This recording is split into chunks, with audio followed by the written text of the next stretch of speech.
Hi everyone, I just wanted to help you out with lesson 15. This is all about velocity, which is pretty much another word for speed. Velocity is nice to use because you don't have to have all the addition blocks and everything in your code. So this will help clean up your code quite a bit.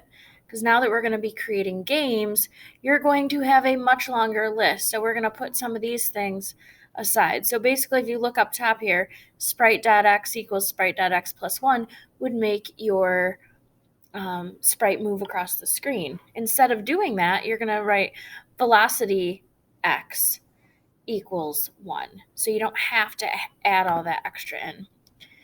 Keep in mind, if you only need help on a couple sections, you can fast forward these videos. Okay, so on level 3, it says drag a sprite.velocity x block directly below where your sprite is created. So that's going to happen outside of the draw function. So sprite.velocity x, we'll give it the same name. And then it says write the name, did that, and assign it a property value of 1. We'll run the code and then try some other values. So I'm going to set it equal to 1. So basically my speed is going to be 1. All right. And notice it happens right when you start the program. We'll talk about how to change that later on. If you set it to 3 and reset and run, your fish is going to move faster across the screen. All right. If you set it to, say, -1, it's going to go backwards, all right? Because think about it, when you add x's, you move to the right. If you subtract, you move to the left. All right, so let's move on to 4. We're just going to play around with speed velocity today. Okay, so here's a feather sprite, and we're going to take a look at that. It says find the block that will make the feather sprite go down the screen and use it outside the draw loop. So again, we're not putting anything in here just yet. So if it's going to go down, that's your y-axis. So we're going to grab sprite velocity y, call it the same thing, give it a speed, and it starts to fall. Again, if you change this up a bit, say you changed it to 5, it's just going to fall faster. Okay? Part 5.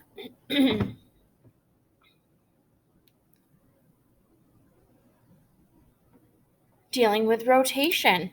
All right, so right now our sun is created in the middle of the screen. It wants us to make it rotate by 3 degrees each time. Now I will say when we use the sprite.rotation, again, we want to call it sun. If it's positive, it's going to go clockwise. So if we wanted to move 3 degrees clockwise, we put a +3. If you want it to move 3 degrees counterclockwise, -3. We'll make it go the other way. Okay?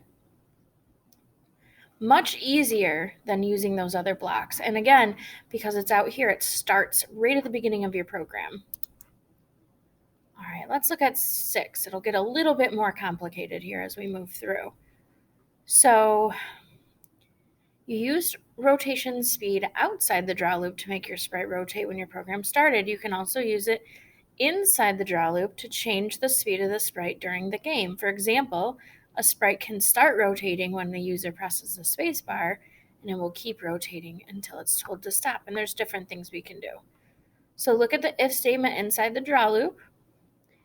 That checks whether the space bar has been pressed, and we're going to use the rotation speed block to make the color wheel start spinning when the user presses the space bar. Okay, I'm going to shrink that.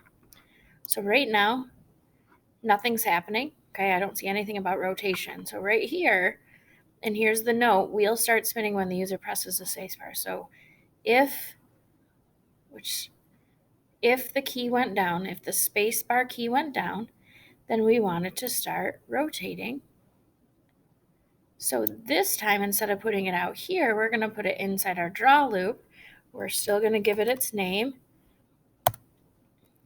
It didn't tell us what speed, so I'll just set it to 2. So now when I reset and run, nothing happens, but right now if I press the space bar, it starts to spin and it'll keep spinning. Now we'll do different things to make it stop spinning or, make something.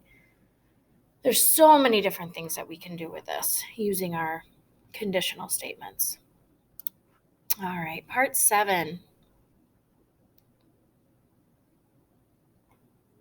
Use an if statement inside the draw loop to check whether the spacebar is pressed, and use the velocity Y block to make the sprite fly up when the user presses the spacebar, and the sprite should keep moving up. All right, so now let's think about this real quick. If I go to my grid, remember, look at the Y values. If I start down here and move up, what's happening to the Y? It's getting smaller. So keep that in mind. If we want something to move up, we're going to have to use velocity Y, and it's going to have to be a negative number. All right, so right now, nothing's happening. We've got our flybot, and we want, let's see what happens again, use an if statement to check whether the space bar is pressed, and if it is, we want it to move up the screen. So we're going to have to go get our if statement in control, put it under background before sprites. So if the key is pressed down, so we'll go to world, and you'll notice not all of your functions are here right now, and there is an issue on one of the levels, but we'll address that. But you can also switch to text and type it in, but for now I think this will be easiest. Okay, so if we want the spacebar key to go down, so key down, you can use key down or key went down.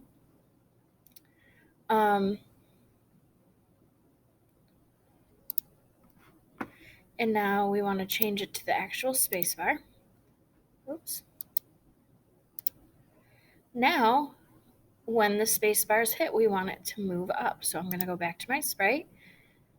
Up and down is your velocity Y. So I'm going to flybot. And notice that B is capitalized, that's camelback, so you can easily see where that second word starts. And again, it's going to have to be -2 or negative because you want it to move up. So now when I hit reset and run and hit the space bar, up he goes. And we'll add to that and start to make him move around. All right.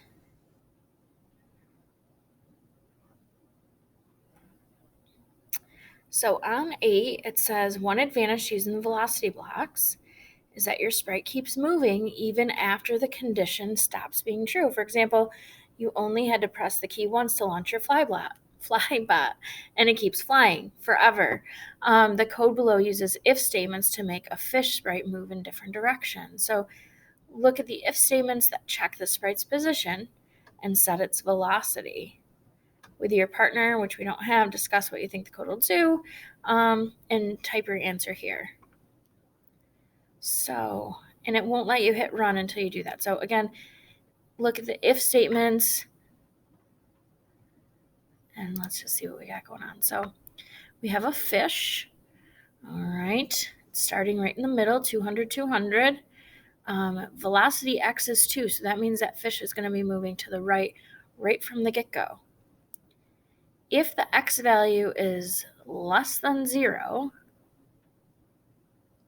then the fish is going to be facing right, I'm guessing, and have a speed of 2.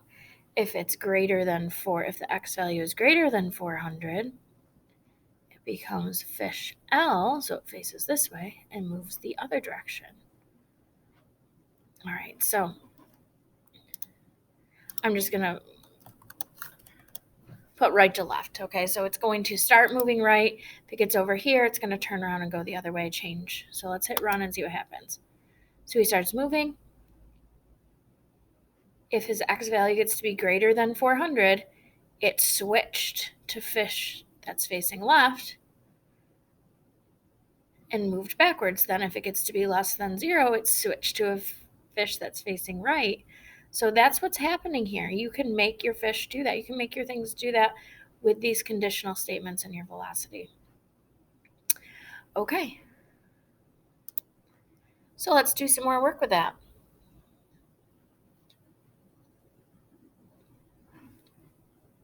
As you saw in the last level, you can change the sprite's velocity with multiple if statements. So look at the 3 if statements inside the draw loop. Use a sprite velocity x block inside each if statement to make the 3 following movements. If the user presses right arrow, we want it to move to the right. So that means your x velocity would be increasing. If the fish gets to the right-hand side of the screen, move the fish to the left. So that would mean it would be moving negative. You'd have negative value for your velocity. And if the fish gets to the left-hand side of the screen, stop. Okay. So we have our fish, our background. So if the fish's x value is less than 0, then we're going to make it flip around and go this way. Okay. Oh, if the fish reaches the left edge, fish stops. So if its x value is less than 0, which is over here, then we want the fish to stop. So what do you think the velocity x would be doing if it stopped? It would have a speed of 0. So fish.velocity x would be 0. If the user presses the right arrow, the fish swims right. So we have key went down as the right arrow key. We have the animation set to fish R, which is right facing fish, as opposed to fish L, which is the left facing. And you should always give your code meaningful names like this so you can easily figure out what it is. You're going to get into creating a game where you have so many different sprites, so you really want to make sure things are labeled. Okay, so if you hit the right arrow key, it's facing right, and the fish swims right. So again, that's the x. So fish dot velocity x will make them go right. So if you're moving across, your x is getting bigger. Why don't we just do a speed of, say, 3? If the fish reaches the right edge, so if its x value gets to be more than 400, then it's going to flip to the left fish, the left-facing fish, and we want it to move left, which would be a negative value. I'm just going to use -3. Okay, let's hit run and see what happens. So if I hit the right arrow key, it starts everything. If he gets to the right, he's going to flip and go back the other way. If he gets to the left, he should stop. Yep. Okay. Remember these diamond shapes, just information for you. So basically what's happening with velocity, you have all of this code with, the sum and the difference. But instead of that, you can just use velocity. Look how much shorter that code is and a lot less confusing. You still have to create your sprite, pick an animation, but here to make it move, you just have it start right at the beginning. Over here, if you're using this method with the addition and subtraction, you put it inside the draw loop, you've got to use addition. It can just get to be really confusing, but that's much easier. All right, let's keep going with it.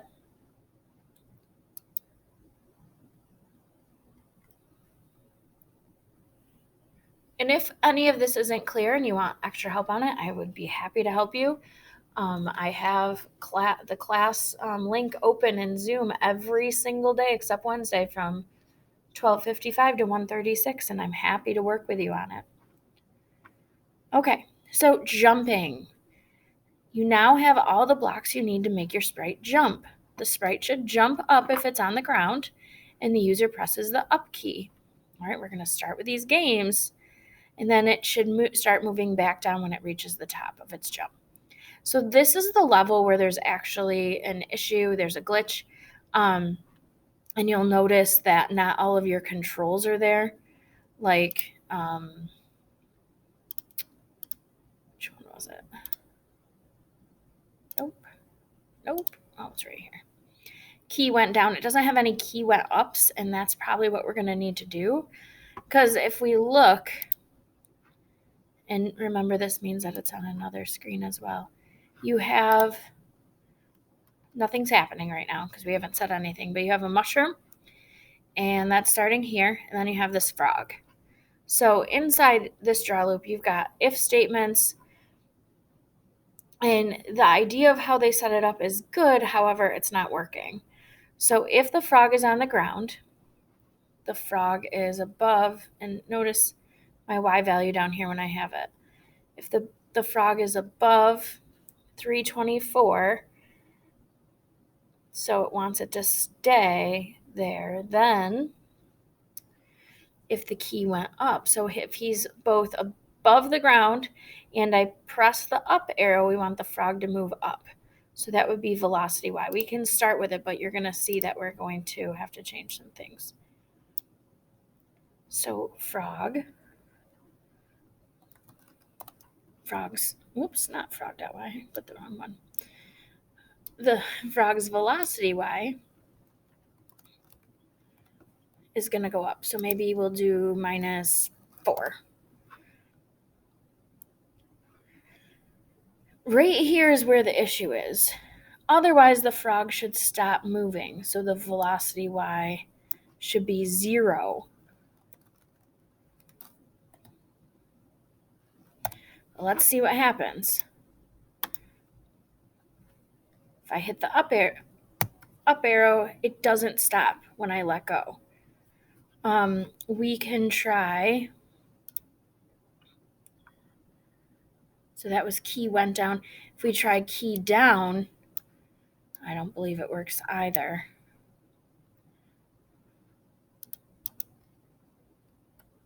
Nope. So this is where that glitch was, and I went to a couple different forums, and it's an issue with the program, so that's why it's not working for you.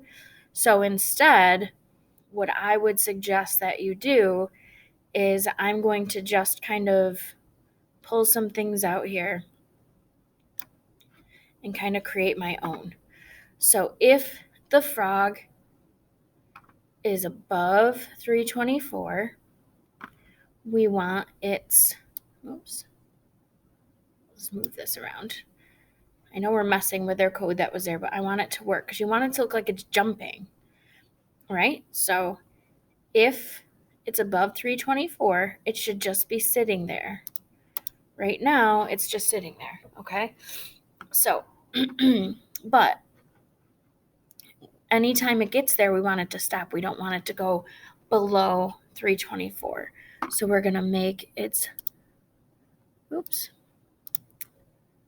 velocity y equal to 0 because it's not going to be moving.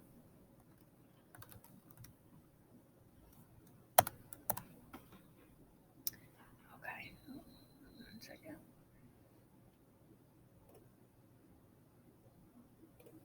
Okay. So now let's say, okay, if we hit the up arrow button, we want to make the frog jump. So I'm going to grab my if statement, put it under it. So if my key went down, oops, keep hitting the wrong thing. If I hit the up arrow key, I'm going to make my sprite's y velocity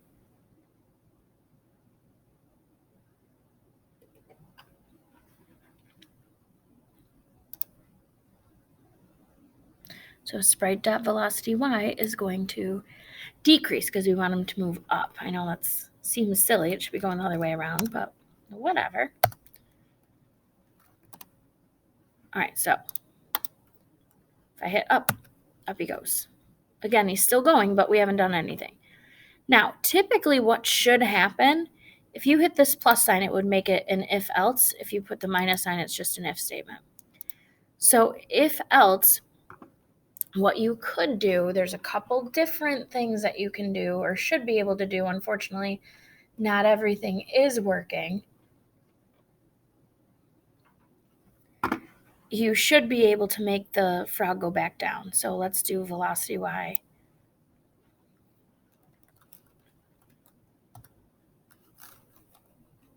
We'll have them kind of float down a little slower. It's probably not going to work though. See, now it just starts without even hitting the button. So what I decided to do And it's not going to be like this with all the levels. This is just kind of a pain that it's happening here. All right, so if we hit the up arrow, we want the frog to go down. If that up arrow goes up, hold on, I'm going to use, doesn't make a big difference, but we'll stick with, so if the up arrow key went down, so if I hit that button, then my frog goes up. I'm going to grab a separate if statement. If the key went up. Now the problem is there is no key went up. So I'm going to make my own code right here. I'm just going to type key, capital W. Oops, I can help if I put it here. Those codes will always be there for you when you go to create yours. But so key went up.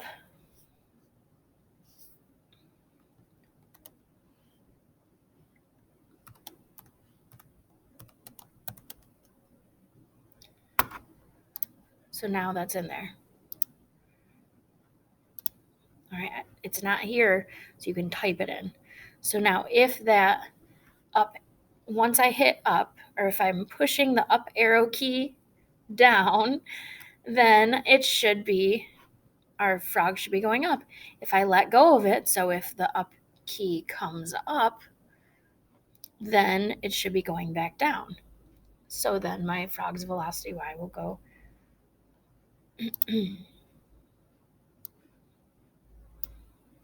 down, which is a positive number.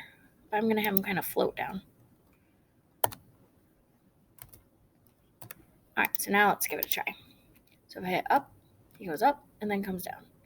Up, down. So if I'm holding it, he's going up. If I let go, he floats down. All right, and you can mess around with it. Like, for example, if you want him to jump up faster, so it's a little bit more realistic, like what you would see in a video game, maybe try -8.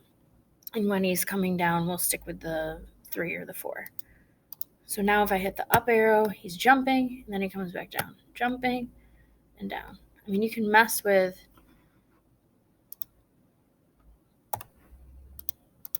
these because you're going to make them jump over things like that mushroom. All right, so again, this is what I did. I took out what they had and put in my own 3, and those work. But again, the others don't. There's a glitch. All right, almost done. For part 12,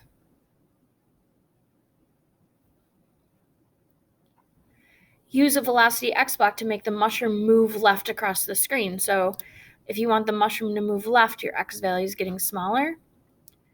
So it's still building off of the other one. All right, so if the mushroom, let's see. So you want it to, think about it in a video game. You don't usually, if you want your character to jump, you hit the jump button. But you want the things to start coming at you right at the beginning. So my sprite's velocity X, my mushroom's going to be moving from side to side. I want to start right from the beginning, so I put right at the top there. And that's the mushroom. It's moving backwards, so maybe we'll move at a speed of -2. Now, when you hit run, he's coming at you. You want to jump over it. Maybe you want it to come a little bit faster.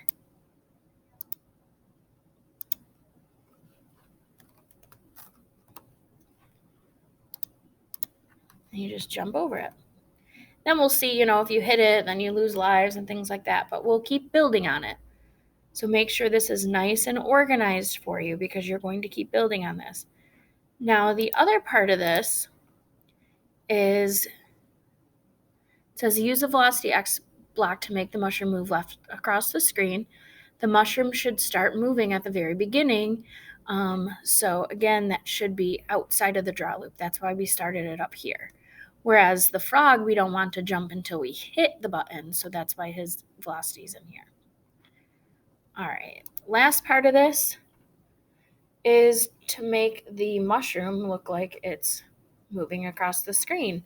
And eventually it'll make it look like your scene is changing, but it's actually the sprites that are moving. All right, so looping. The game will be more fun if the frog can jump more than once. You can make the mushroom loop by checking whether it's moved past the left edge. So if the mushroom's X value gets to be less than, 0 or so on, so it makes sure it's all the way off the screen, then you're going to have it move back to its starting position. So find the if statement that checks whether the mushroom is past the left edge.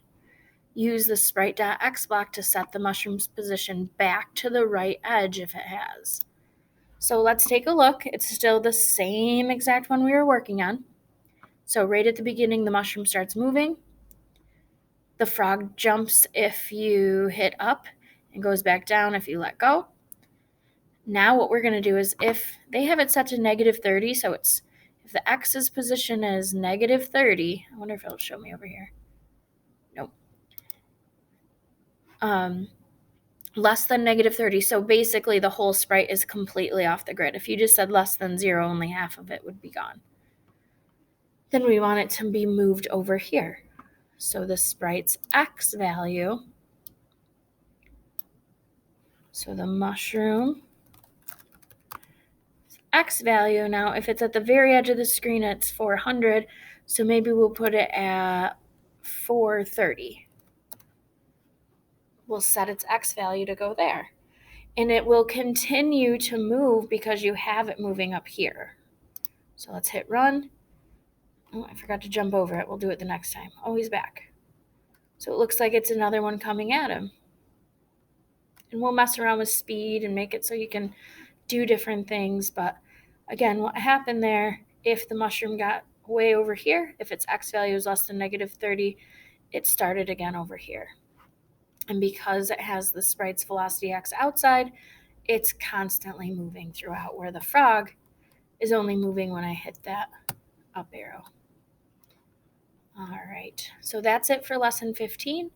And again, if you have more questions, stop in and see me. There's lots of opportunities for that. Have a great day.